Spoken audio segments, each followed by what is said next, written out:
My name is Teacher Aart, and I'm your online math teacher. The topic today is angles. What are angles? Angles are formed when two lines, called rays, meet at the same point.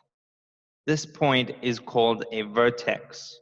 The two rays are the sides of the angle, and the angle is shown as a curved line between the sides. Angles are measured in degrees. The measurement is written as a number with the degree symbol at the top right. And angles are measured using a protractor. There are 360 degrees in a circle. Half a circle has 180 degrees, and a quarter of a circle is equal to 90 degrees. Angles are used in many places in daily life. Engineers and architects use angles for designs. Athletes use angles. Carpenters and artists use angles as well. Angles smaller than 90 degrees are called acute angles. A 90-degree angle is also called a right angle, and is shown with a little square where the two lines meet. Angles bigger than 90 degrees and smaller than 180 degrees are called obtuse angles. A straight line has an angle of 180 degrees. Angles bigger than 180 degrees and smaller than 360 degrees are called reflex angles. And a 360-degree angle is also referred to as a full rotation. When we measure angles, the first step is to put the center of your protractor on the vertex. Then we rotate our protractor so that the zero is in line with the ray. And then we measure clockwise to our other ray. And in this case, our angle here is 70 degrees. There will be a worksheet in which you guys can practice measuring angles. If you have a protractor, great, you can use that.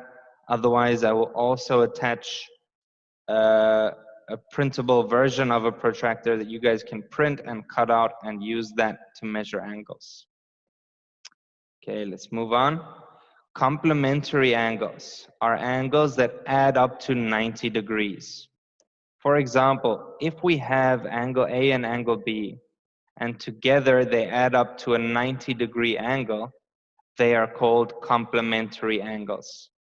Because we know they add up to 90 degrees, we can use complementary angles to calculate missing angles. For example, if we know angle A is 30 degrees and A plus B is 90 degrees, then we can deduce that angle B is equal to 60 degrees. Let's look at another example. We know that these two angles add up to 90 degrees, so they are complementary angles. If we know that this angle is 25 degrees, then we can calculate this angle by saying that 25 degrees plus that angle is equal to 90 degrees. So 90 degrees minus 25 degrees is equal to our angle, which is going to be 65 degrees. One more example. Okay, we know that these three angles add up to 90 degrees, so they are complementary angles. If we know that this angle is 15 degrees and this angle is 30 degrees, then we can use the complementary angles to calculate the missing one. So we know that 15 degrees plus 30 degrees plus that angle is equal to 90 degrees. So we can say 90 minus 15 minus 30 is equal to that angle, which is going to be 45 degrees. There will be a worksheet attached where you guys can practice calculating missing angles using complementary angles. and there will also be games attached where you will use complementary angles to find missing angles. Next one is supplementary angles. Kind of similar to complementary angles, but supplementary angles add up to 180 degrees. So for example, if we have angle A and angle B, and together they make up 180 degrees, which is a straight line, they are called supplementary angles. Because we know they add up to 180 degrees, we can use supplementary angles to find missing angles. For example, if we know angle A is 130 degrees and A plus B is 180 degrees, we can deduce that angle B is equal to 50 degrees. Let's look at another example. So we can see these two angles add up to 180 degrees, so they are supplementary angles. If we know that this angle is 120 degrees, then we can calculate this angle. We know that 120 degrees plus that angle is equal to 180 degrees. So we can say 180 minus 120 gives us that angle, which is equal to 60 degrees. One more example. We can see that these three angles are going to add up to 180 degrees because they are part of a straight line.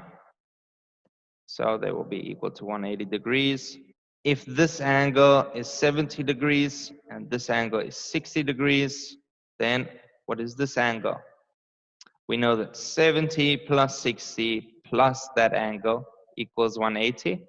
So we can say 180 minus 70 minus 60 is equal to that angle, which is going to be 50 degrees. And our last part of angles is intersecting lines. When two lines cross or intersect one another, the angles opposite each other are equal. So these two will be equal and those two will be equal. So if this one is 60 degrees, the angle opposite will also be 60 degrees. And if this one is 120 degrees, then this one will also be 120 degrees. Okay, I'm gonna attach also a worksheet for supplementary angles that you guys can practice finding missing angles. And there will also be something on intersecting lines. And there will also be a bunch of different games that you guys can play to practice understanding and using angles. Okay, I hope this lesson has helped you guys. And I hope you have a great week. Bye.